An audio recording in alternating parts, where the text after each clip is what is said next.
We're Now I having hear you. massive technology issues today. It is hilarious. So, that was the silent introduction. Everybody, it is time to write your book. It is Friday, which means we go live here at Two Sisters Writing and Publishing with me and our author, Joanie Lindenmeyer, superstar author, coming to us from Sisters, Oregon, which is so cool. My sister Catherine and I have actually been to Sisters, Oregon, and we took a really cool picture on that rock that says Sisters. So our Fabulous. company is Two Sisters Writing and Publishing. So welcome, Joni.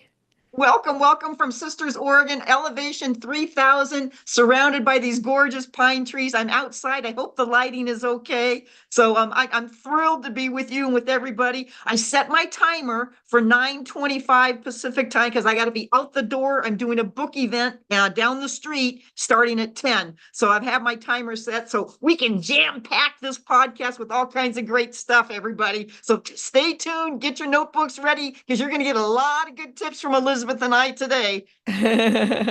That's the goal. So Joni and I go live every Friday to help you write, publish, and promote a great book. I have written and published 60 books and over the course of my career, and Joni has written her best-selling memoir, Nun Better, An Amazing Love Story. And the two, yes, there it is. It's an amazing story. I coached her to write it and she rocked it. And then she and I wrote two books together called Joyously Free, Stories and Tips to Live Your Truth as LGBTQ plus people, parents, and allies, and Healing Religious Hurts, Stories and Tips to Find Love and Peace. So these books are all about helping you live a better life and helping make the world a better place. And so that's what Joni and I are all about. And we believe that writing is power and you should tell your story. So Joni and I come on every Friday to help you. So welcome, Joni. Thank you, Elizabeth. It's so good to be with you and to be with everybody else too. You're looking fabulous today. Must be a good day wherever you are.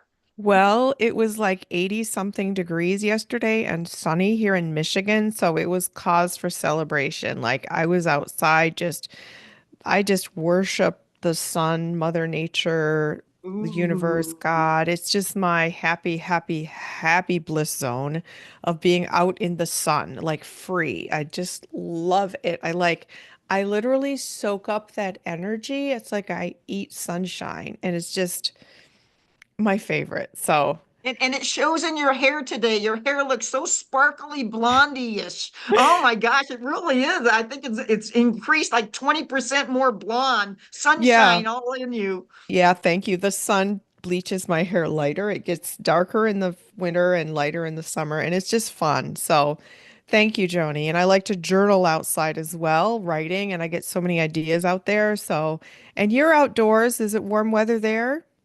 46 degrees. Oh, okay. That's not Yeah, it warm. was 36 when I woke up this morning, but I think it'll get up into the 70s. It's beautiful, you Oh, know. good, And, good, and so good. much of weather is not just what you have outside, but it's what's inside you too. Mm-hmm. And I hope that the writers, wherever you are right now today, that you have good weather inside of yourself and let that explode. I love it. I love it, Joni. That's beautiful. So, why are you in Thank you. Sisters, Oregon right now? I had a book event last night. I have a book event today at Paulina Springs Bookstore. And then tomorrow I'm in Bend, Oregon at the Trinity Episcopal Church. So celebrating all three books and the audio book and just helping promote and help people to make a better world and a happier world, understanding my love life, our love life, and how we can all be more loving and kind. And we need to talk about this now because there's so much other ugly stuff out there, but I don't want to focus on the ugly stuff. I want to focus on the good stuff. Right. And so that's So, why I'm here. I love that, Joni. We're all about that, focusing on the good stuff while being aware of what's going on. But I believe Yes. that you can write the change you wish to see in the world. And you're doing that with all of your books. And I do that as well. You write the change, you write the vision, and you're literally creating a script for a better world by giving people ideas and courage and permission to take action to make change. So, Yes. we're all about that today with our hot topic of our Friday podcast, and that is stay the course. I'm coaching several people who, and this has happened over the course of us having our company for 9 years, is that life happens while you're writing a book. Literally, people get sick, people die, people have to become a caregiver, they get a new job, they transfer to another city and have to move. One of our authors literally had a baby in the middle of writing a book unexpectedly. So that just everything got pushed on pause. But the message is that That once would you make get a great chapter. what? Think about that. I'm having a baby while I'm writing this book. Well, it's true. And it's so interesting, Joni, because writing is the act of creation. And we have this powerful energy of creation in our bodies. And when we channel it into creating a book, one of our authors, Mort Meisner, his book is Enough to Be Dangerous, bestseller. He wrote a blog post, brilliant, about how writing a book and publishing a book is like having a baby. Like you have to nourish it from a microscopic idea, and over time it grows. You have a team supporting you and bringing it into the world. It's a celebration when it's born, and it lives for a very long time, making a positive influence on people everywhere. So Yep, within you're a birth doula, Elizabeth. You're a birth doula. That's so fun. I love it. Thanks, Joni. You're So, welcome. what happens is you can push pause while you're writing the book and never get back to it. And then things can happen like dementia or some inability to continue writing the book. And I've watched several people either die or get dementia and never write the book or never finish Mhm, it. mhm, So mhm. the message today is once you start, it's okay if you have to push pause for life circumstances, but you have to get back on track. All that momentum from the start, which is the most exciting time, you have to recapture that momentum. Joni, what are your words of wisdom? Because once you start something, you just keep going, but you even had hand surgery in the midst of writing some of the books. So Knee what's your surgery, message hand about surgery. Yeah, staying the yeah. course? My biggest tip is keep on going. Keep on going, no matter what. And I think related to that, and I go back to my original book, the original book that Carol and I started, and go back to the roots of why you're doing this. Think about that. Just really know why you're doing this, and then just stay on course, stay on track. I think of bowling. One of the times in teaching bowling to kids, we've set up the bumper alleys, and so if they couldn't get the ball down the center of the lane or anywhere on the lane, and so we'd put up these bumper things, and that's the coach, that's the people that will help you on your journey to keep you on track, so that that ball can go forward, that you can continue to go forward. And so it's so important to keep on writing. That's the main thing. You get all these other tangents, but keep on writing. Well, what about the person? And Joni was holding up the green notebook, that spiral notebook that she and Carol started. And it says Joni and Carol, our book. It's a old, battered, it looks like it's been through some things. Yes, it has. Yes, it has. And And this it's was the, my outline. This was uh, basically my outline. And, oh, and I guess that's wow. another key point. You follow your outline. Yeah. Follow your outline. And you'll know when you write down little things on little stickies or in your phone for minutes or moments or things that you have ideas of, you Hmm. know, and that's how you come up with the chapters. That's how. Can I read this one? I just Of found this course. one. This was what I call my quotes or one-liners that I wanted to incorporate throughout the book. It's Uh-huh. like Joniisms, I guess, in one sense. So things that I say all the time are, how fun, way to go, knock them alive.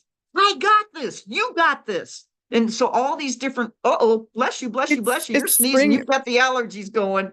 Oh my Uh-oh, gosh. Spring okay. allergies, like my eyes are watering, they itch, I'm sneezing. So pardon me, Joni. I love all It's those. Keep okay. going. It's okay because I love it.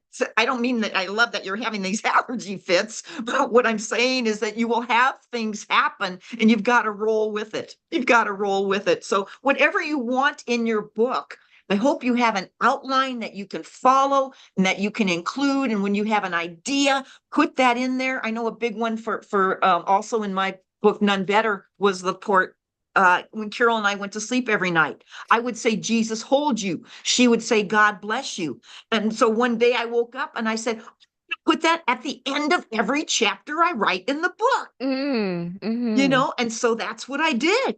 But if you stay on target with whatever your outline is for whatever you're writing, you'll stay on track, you'll stay on course. Uh-huh. I love that, Joni. That's so Yeah. smart. But things do happen, and so even when people have to push pause for a few months, how do you recommend that they get back on track? I think you have to go back to your belief of why you're doing this. It comes down to belief and faith that your book, what you're writing, is going to be good for you and good Mm-hmm. for whoever's going to read it. You Yes. have to believe that. Mm-hmm. Mm-hmm. And that's what I envisioned as I wrote. I didn't envision the great success that it would be a bestseller. And oh, speaking of which, I'm all over the board today. I'm so excited about my book event. But you mention, Elizabeth, all the time, this author, and you've helped and this person has a best-selling book. Everybody listen to this. Elizabeth says this all the time. She has been working with people and have created best-selling books along with them. They're the impetus, and she's the book coach. But if you were to add up all the authors that have had and are bestsellers because of Elizabeth and Catherine, get a clue. Get a clue. This is like the World Olympics. You're Mm. hanging out with somebody that can help you to have a bestseller. Did I think about that when I wrote? No. All I wanted to do was write it, get it out, and I knew that somehow it would touch people's hearts. I just had to believe that because it's bigger Mm. than you, it's bigger than me. And Mm-hmm. so, my biggest tip, there we go. Just believe, keep writing. If you have to take a month or two off or whatever it is, take it off, but come back stronger than ever. It's like Yes. pumping iron, come back stronger than ever. I love it. I love it. That is so powerful. Thank Yeah, you. coming back to your why, like you said, Joni, but also, um, becoming obsessed, having a sense of urgency about it. Like Mm-hmm. when I wrote my first book, I was working full time as a big city newspaper reporter. I was planning my wedding, and I still finished my book in a matter of months because I would get up in the morning and write from like 5 a.m. ish. I would write in the evening, the weekends, and I got it done. And it was so exciting because I was obsessed. Mm-hmm. So when you feel called to write a book, there is urgency about it. It is time to get it done. So, Right. that's It's really awesome you did important. that. What was It's that? gutsy. That's gutsy when you do that. Yeah. You Yeah. that's a discipline. That's a gutsy thing. Mm-hmm. Mm-hmm. For sure, for sure. Um, Related to that, I just thought about that. With all three of the books that you and I, the one I wrote and then the two we did together, we had dates, ending dates of when we wanted to finish it, to complete it. right. So we worked backward. That was super helpful, having that ending date. For None Better, I wanted it done by my mom's birthday. And that was a Oh, 5-month time period. uh-huh.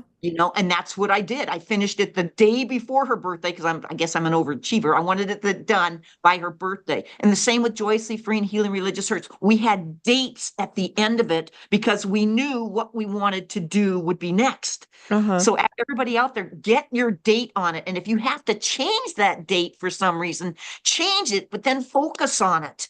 Focus on it. Mm-hmm. I love that. When you were pregnant, Elizabeth, you had a due date, right? You had a due Yes. date. Yes. Okay. Was Alexander on time or late, or did that date move around a little bit? Because I mean, No, he was right on time. he was right on time. Okay. But I bet you've known other people that are not right on time in their delivery of their baby, right? Right. Absolutely. Yeah. Right, Yeah, right. I mean, those are things you can't plan for because that's just nature taking its course. But um, so when you get off track, when you're coaching, schedule a new coaching session and just get back Mhm. on. It's Mm-hmm. also important, though, to give yourself grace and not try and force it if you're doing something that's overwhelming, like one of our authors had to get chemotherapy. Going through something really grueling, you're not going to be able to concentrate if you don't feel well. So it is Right, okay to take the break, but right. just make sure. And there are little things you can do if you have low energy. You can just review your notes or read what you've written already. And um,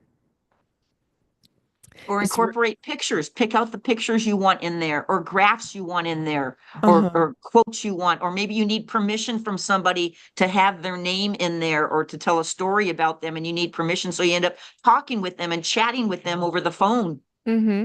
Yes, Yes, those are all yes. part of it. Mm-hmm. Yeah, I love that. Um, Having a team is really important, and your book coach can be that person, but you can also have friends who encourage you, who help you stay on track. You can also journal about it, and in the course of the pause, you might even get new ideas or a whole new perspective on what direction to go with the book.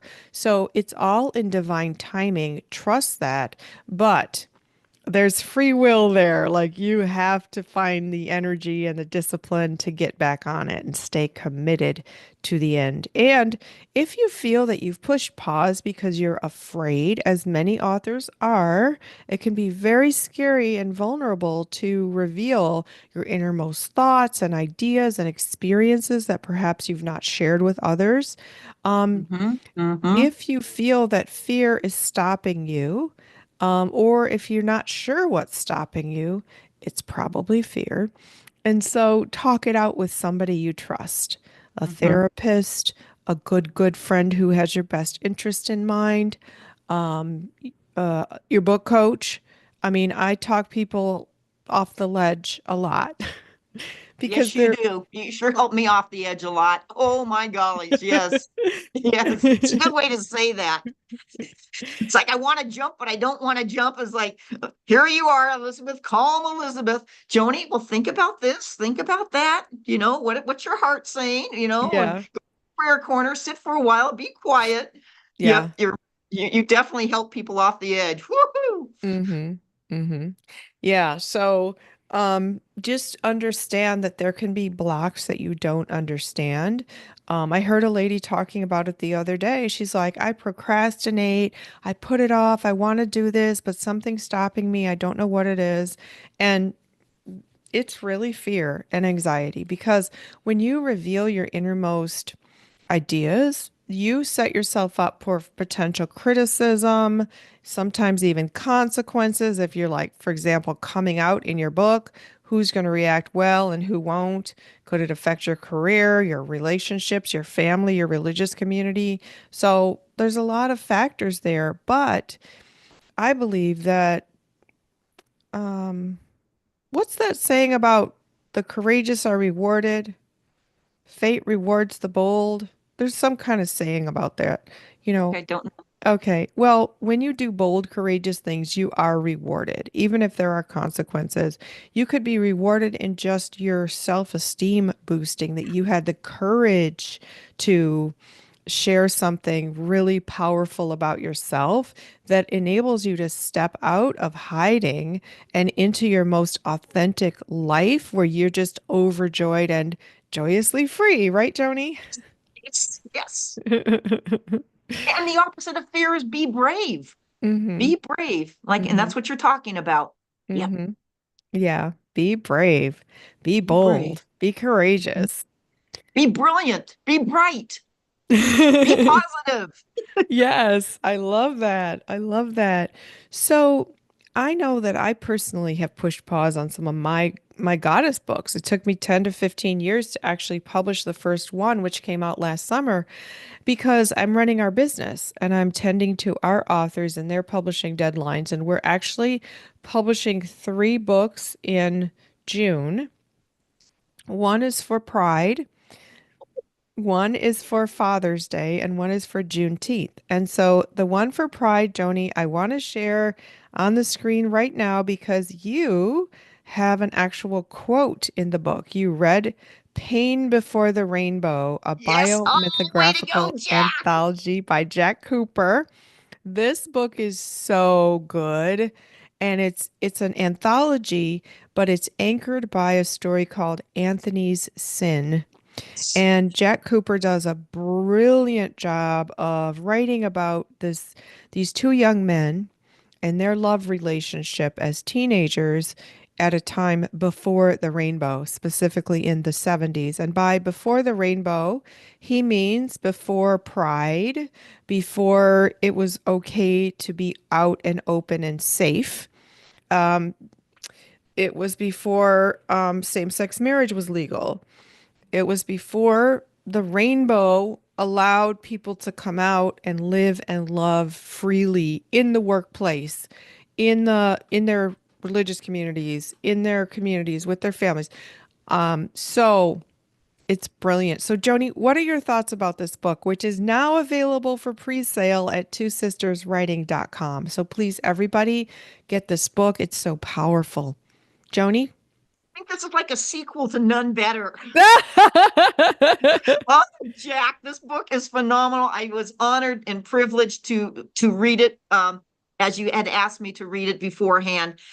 Your insights are phenomenal. Your descriptions of love, of tenderness, of the fear, the angst, everything going around it is just absolutely phenomenal. How you tell the story in Anthony's Sin, that particular one, and the cowboy one was just fabulous, fabulous, fabulous. And you hit the nail on the head for anybody that is on the LGBTQ spectrum, whether Hmm. that's trans, bi, gay, whatever, whatever, whatever. And you're gonna this book will relate to everybody and anybody to give you a perspective of what it's like to not be joyously free. And the pain that you describe is so real. But there's hope in this. There is hope in this book, and that's what this is going to do. And Jack, I so commend you. I congratulate you all. Everybody, that you've got to get this one. You know, if I wish I had written it, but I couldn't. This was Jack's thing. This was Jack's thing. But you know, it's like I figure I want to go promote my 3 books, and now I want to promote Pain Before the Rainbow. This thing is really, really, really good. And at some point in time, I could see this being a documentary. I could see this being a movie. I could see this being an audio book. Oh my gollies, you know, this is real and perfect time for Pride. Perfect time for Pride. Yes, yes, yes, yes. So we're so proud to present this book, Pain Before the Rainbow by Jack Cooper. Please go to twosisterswriting.com and pre-order your copy, get a gift, get it as a gift for someone you know. It's delightful. There are also other stories in this anthology that are just beautifully done and really make you stop and think about life and love and the world. So Yes, and Joni, thank yes. you for providing a review quote for this book and um, very, very My grateful. pleasure. Yeah. I feel honored. I feel honored, you Thanks, know. Joni. And, Thank you. I look at the other books that you've done that are just, there goes my alarm. So I've got 1 minute here. Oh, okay. So, Let's wrap it yeah, up, Joni. Thank you for okay. coming to us live from Sisters, Oregon. I hope all of your travels go smoothly and safely, and that you sell lots of books and touch lots of lives. Yes, And yes, all of you, yes, if you are writing, remember to stay the course, get back on track if you have an interruption, and remember your why you're doing it, become obsessed and get it done and get help if you need it. I'm a book coach. Go to twosisterswriting.com to the coaching page. I'd love to help you. And if you have any questions, please drop us a comment here and we will see you next week. So, Joni, want to say goodbye? Goodbye, everybody. Happy day. Be happy. Be happy. Wear bright colors. Have big smiles. Love you bunches. Big All hugs. right. Yes. Bye, Joni. Bye, everybody. We wish you happy reading and